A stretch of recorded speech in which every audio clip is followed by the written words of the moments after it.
Welcome guys, welcome to Clarity for Sure. Hope you guys are doing well, and today's session is all about SIDBI examination 2025. So as you all know, there is very few days left as far as phase 1 of the SIDBI examination is concerned. So that's why we'll be discussing top 5 important MCQs related to SIDBI examination in this session, right? And the MCQ's topic will be MSMED Act of 2006, that is Micro, Small and Medium Enterprises Development Act of 2006, right?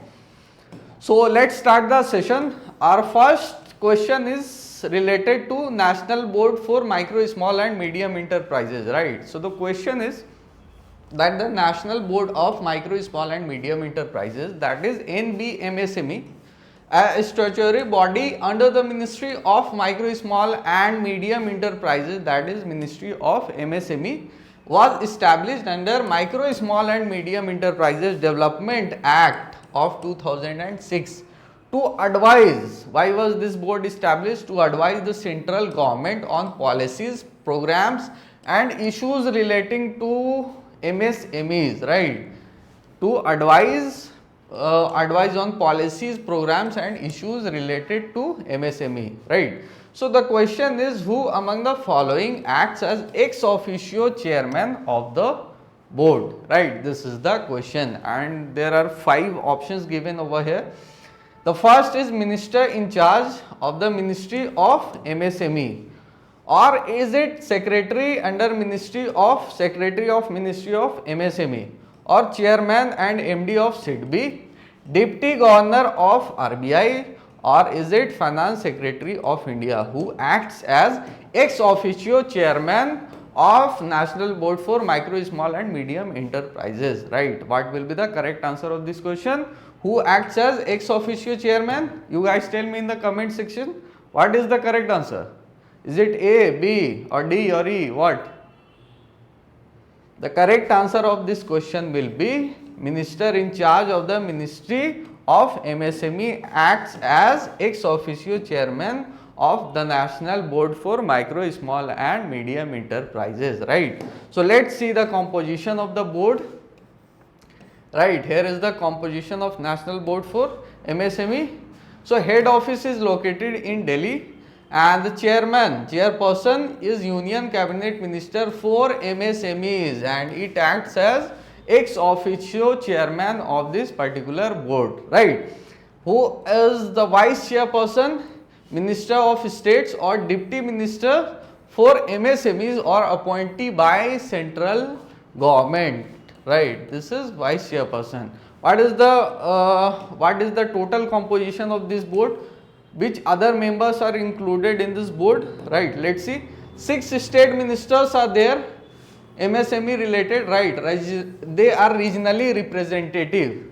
3 MPs are also there, 2 from Lok Sabha, 1 from Rajya Sabha, 1 Union Territory Administrator, secretaries from MSME, Commerce and Industry, Finance, Food Processing, Labor and Planning, right? Heads of NABARD, SIDBI and Indian Banks Association are also there in the members, right? 1 RBI executive director is there, 20 representatives from MSME association including 3 women plus 3 micro enterprise reps, right? 3 eminent person, economics, industry, S&T, 1 must be woman among these 3. 2 trade union representative, 1 joint secretary of MSME ministry and member secretary ex officio chairman, right? These are the total composition of the board, right? So here the correct answer will be what? Option number A, right? Next question is, which of the following is not a criteria? Which of the following is not a criterion for removal for a member of National Board for Micro, Small and Medium Enterprises according to Micro, Small and Medium Enterprises Development Act of 2006? Which of these are not a criteria under which a member of National Board for Micro, Small and Medium Enterprises is removed? And the options are: been adjudged as insolvent, declared unsound mind by a competent court, or becomes incapable of acting as a member of the board, or convicted of an offence which in the opinion of the central government involves moral turpitude, right? Or the last option is all of the above are criteria for the removal of member of National Board for Micro, Small and Medium Enterprises. So what will be the correct answer here?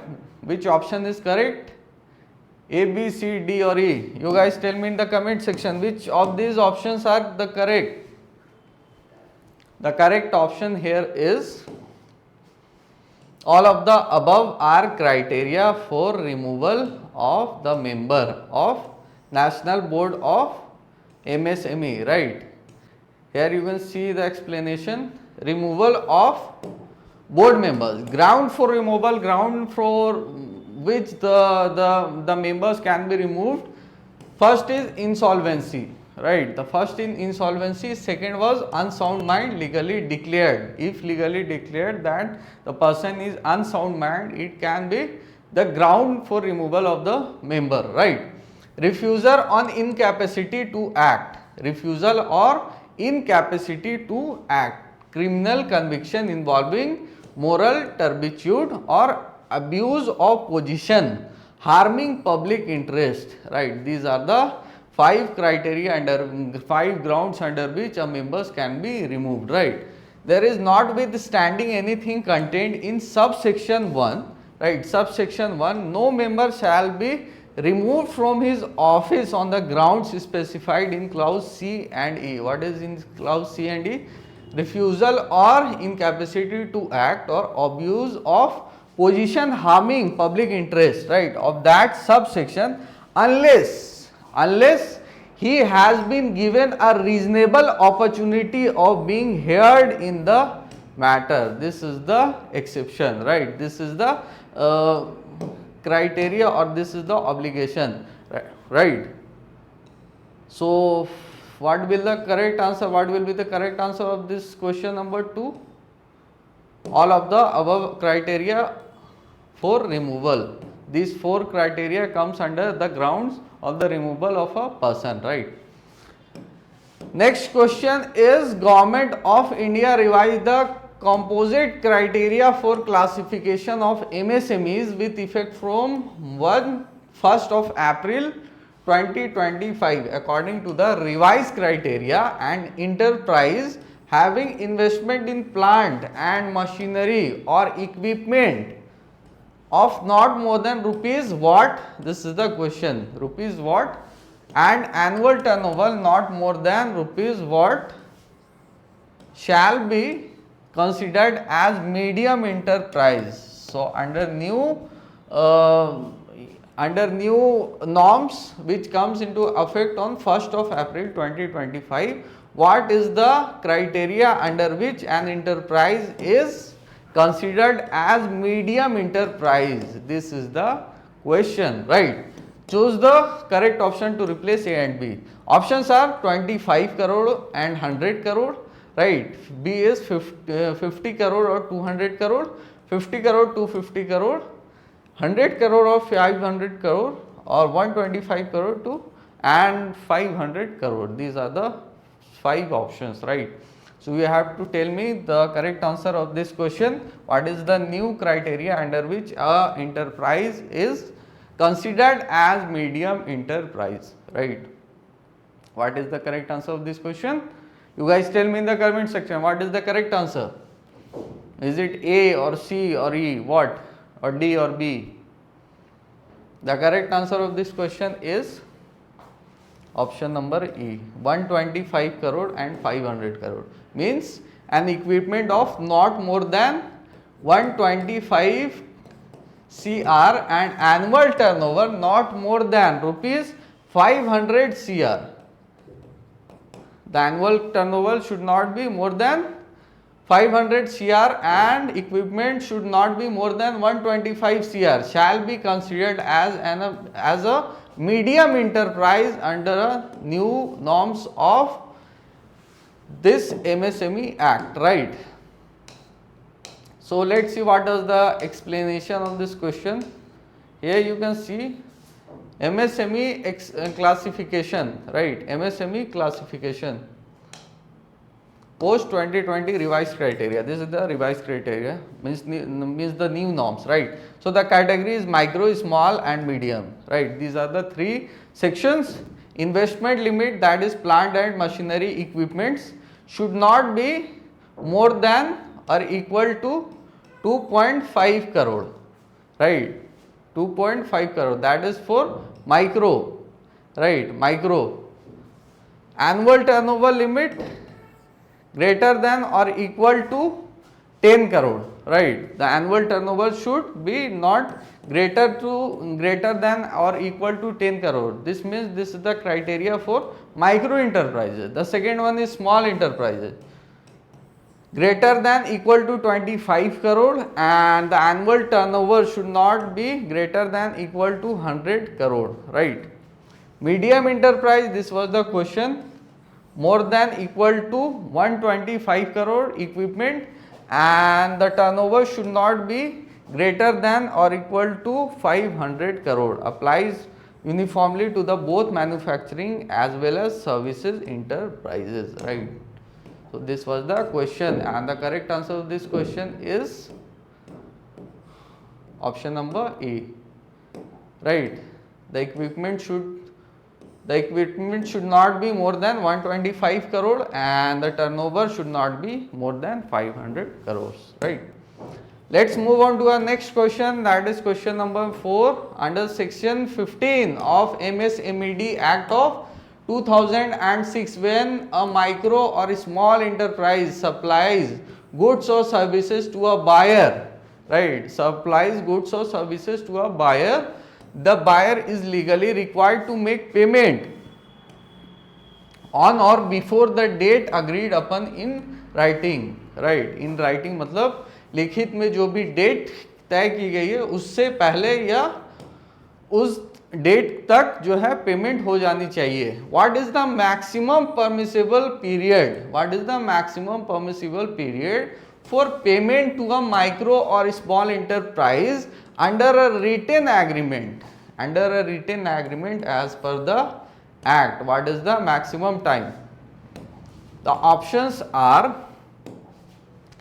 30 days, 45 days, 60 days, 90 days, or is it 120 days? What is the correct answer of this question? What is the maximum permissible period set for the payment?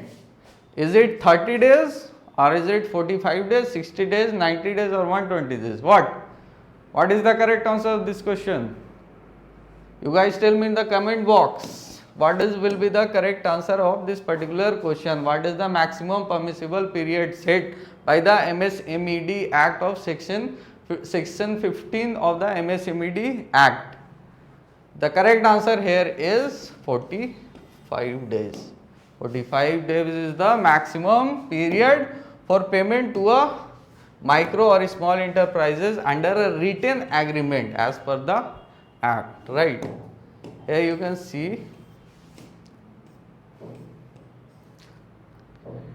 delayed payments, section 15. Buyer must pay MSME by due date if mutually agreed in writing, right? मतलब लिखित में जितना भी due date रखा गया है उससे पहले या उस डेट तक जो पेमेंट हो जानी चाहिए, बायर को पेमेंट कर देनी चाहिए, राइट? इफ नो एग्रीमेंट, अगर कोई भी एग्रीमेंट ऐसा साइन नहीं हुआ है, with in the appointed day, right, with in the appointed day, max 15 days from the delivery, max 15 days from the delivery payment हो जानी चाहिए.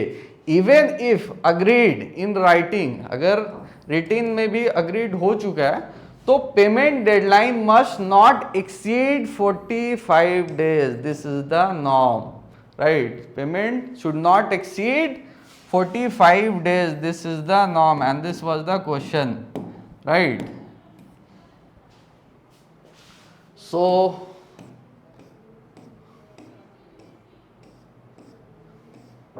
what will the correct answer of this question? 45 days, right? 45 days.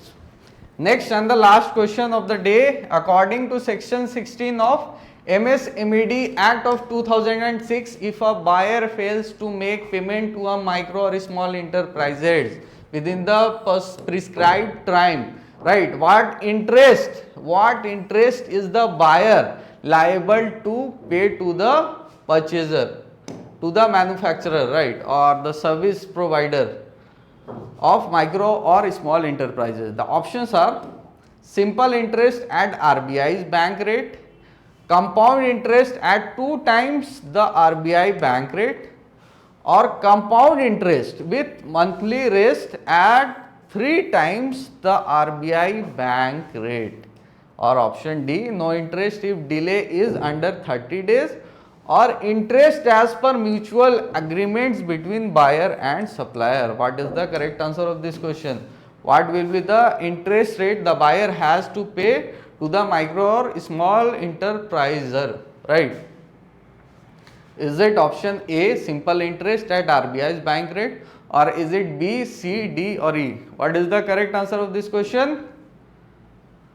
The correct answer here will be option number C. That is compound interest with monthly rest at 3 times the RBI bank rate, right? Here you can see as per section 16 of the MSMED Act of 2006, right? Where is the, yeah.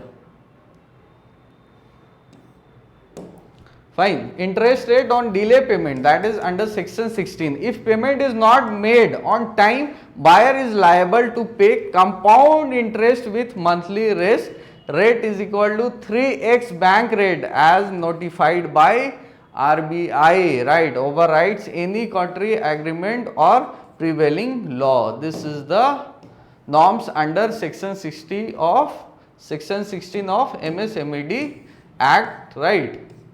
So as per this information, what will be the correct answer of this question?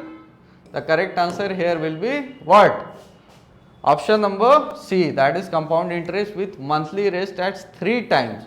As we saw there, 3 times 3x, right? The RBI bank rate. This was the correct answer of this question. So that's it for the session. Hope you guys like the video. If you like the video, please do subscribe our YouTube channel, share this video, like this video, and follow us on Telegram and Instagram as well for daily updates. Thank you so much.